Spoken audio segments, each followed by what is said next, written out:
ગૌમાતા માટે દાન, પિતૃઓની તૃપ્તિનો પવિત્ર માર્ગ. ભારતીય સંસ્કૃતિમાં ગૌસેવાને સર્વોત્તમ ધર્મ અને મહાપુણ્ય માનવામાં આવ્યું છે. ગૌમાતા માટે આપેલું દાન માત્ર સહાય નથી, પરંતુ આપણા પિતૃઓની આત્માની શાંતિ, મુક્તિ અને તેમના અખંડ આશીર્વાદ મેળવવાનું એક ઉત્તમ માધ્યમ છે.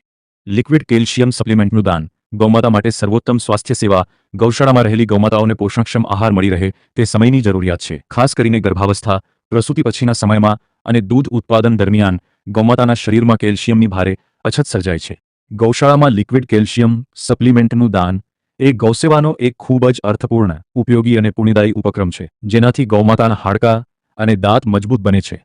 પ્રસૂતિ પછીના સમયમાં ઝડપી શારીરિક રિકવરી મળે છે. ગૌમાતાની દૂધ ઉત્પાદકતા અને એકંદર તંદુરસ્તી જળવાઈ રહે છે. ગૌમાતા રોગમુક્ત અને સ્વસ્થ રહે છે. આવો આપણા પિતૃઓ પ્રત્યે કૃતજ્ઞતા વ્યક્ત કરવા અને જીવનમાં અક્ષય પુણ્યનો સંચય કરવા માટે ગૌશાળાઓમાં આપણું યથાશક્તિ યોગદાન આપીએ. ગૌસેવા એ જ પરમ સેવા. ગૌદાન એ જ મહાપુણ્ય. સ્વસ્થ ગૌમાતા, સમૃદ્ધ સમાજ.